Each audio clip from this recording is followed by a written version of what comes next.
Hey everybody, I just wanted to come back and check in. I had my first doctor's appointment, and my doctor was so impressed with how much I have been increasing my daily activity. I'm not anemic this time. I am normally anemic every time, even though I have been freezing cold. It's been freezing to me. And I'm just excited that my doctor looked at me and she goes, "I'm so proud of you. You're so healthy right now. And I'm so excited that you're back." My midwife actually took a whole year off. She wasn't even gonna come back, but the doctors called her and was like, "You have to come back. Your patients are just so spoiled." And I had to laugh when she said that, because I'm like, I am so spoiled. And it is because of her. And luckily she came back. I've realized that God showed me a long time ago that we were gonna have this baby, but I believe that everything is in God's timing. And he knew that I needed her. And I'm just happy that I have her to go through this journey with, because I trust her, I respect her. And you guys, the baby's doing great. Baby's got a little heartbeat, so beautiful already. For me, I am still in disbelief, honestly, a little bit. Every once in a while, me and my husband look at each other and we go, "We're really having another baby." We love this bundle of joy. Number 10 is on the way, you guys. Oh, let me tell you something about that.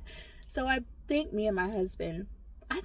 God revealed to us that we were going to have 10 when we originally wrote the list of our children. We wrote 10 names down.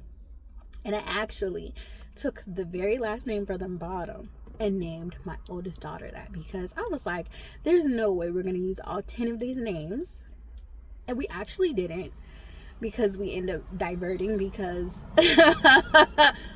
the number of children we have, and the order we had them in. But I told him, I said, I do not want to not get a chance to use her name.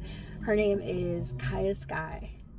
And it just gave me so many positive vibes, the energy, like her presence. And it is who she is. It is who she is. And I really believe names are important. But yeah, so we end up having, my oldest is Kaya. She's a girl. And then we had a son. So, of course, for me, my son was always going to be named after my husband. My husband didn't necessarily feel that way, but he had no choice. And then we had 2 more daughters. And those names were on the list. And then after that, we had a set of twins, which was a really big surprise, because this was one of the times where I had decided to use birth control. I think it was the second time that I decided to use birth control, and it didn't work. We were in Mississippi at the time, so they gave me the patch. When I came back to California, they were like, that was not birth control. But no matter what, to me, I just felt like they were God's destiny. And we actually desired boys, and we got 2 beautiful girls. And of course, we didn't have names for them, because we only had names for twins boys, possibly. It was separate names, of course.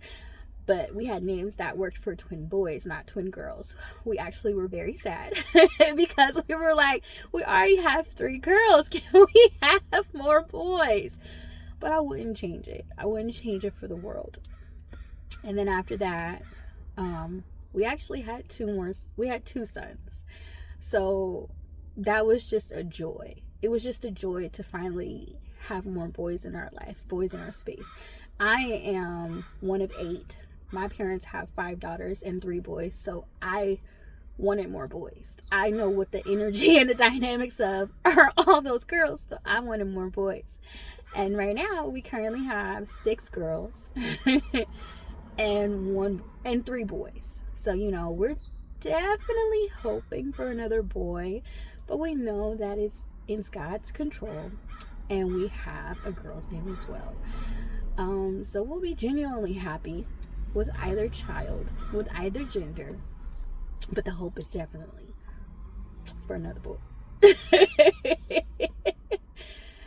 For me, there's definitely a difference between boys and girls, and the love that you share with them, especially as a mother. With your daughters, it's like little instant best friends, but you got to make sure there's a balance so that they understand that you're not just their friend, that you're actually wise counsel and someone to nurture them become a woman of their own. And with boys, I've learned that I can't be so hard on my sons, but that's where I'm so thankful for my husband, because we have balance. No matter how hard we are on either one, the other one is the softer side. Oh, excuse me. So I just wanted to check in with you guys, let you guys know my pregnancy is going great, and just share a little more about me and my family. But I think that's it for now, guys. I'll be back.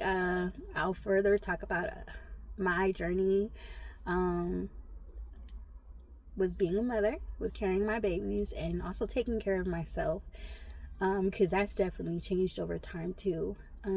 I've also had postpartum depression, and I've had spaces where I had to lift myself up, uplift myself, and come out of that hole so I could be a better mother. Let me just tell you guys this. Therapy has been a great tool for me, because the moment I realized that something was wrong with me, that I was not being myself, and it was affecting me as a mother and a wife, I instantly told my husband that I wasn't okay. And I went to the doctor. I got a therapist. I have had her for years. There was a period of time where I had stopped therapy, but then I think I got pregnant again, and I was just like, okay, I made the conscious decision to message her and say, I'm going to come back. I'm ready to come back. And she's just been a regular part of my life. I talk to her every 2 weeks, except for when she goes on vacation. And then she's always like, you can always reach me. And I'm like, this is your vacation. Enjoy your vacation. Okay? Yeah, but therapy has done a really, really good change in me, because I needed to shift who I was as a person so I can be better for everyone else around me. I needed to be better for me first.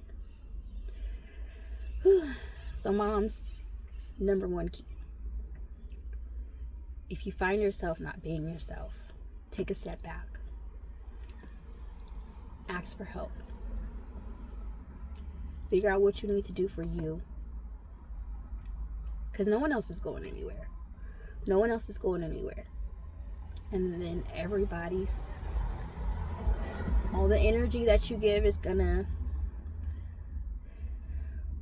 affect your children. It's gonna affect your house. It's gonna affect everything. So you have to make sure you're balanced, so the energy that they're getting from you is balanced, because they need to learn how to balance their own emotions, their own feelings, and their energy. And in my house, we always keep God first. A lot of my older children have daily devotionals. My oldest has her own Bible. And I am really promoting that they go to God. Regardless if they feel like they can talk to anyone else, like, take it to God. Take it to God. He's the key factor. Oh, and see, I said I was going to go, and I just keep talking.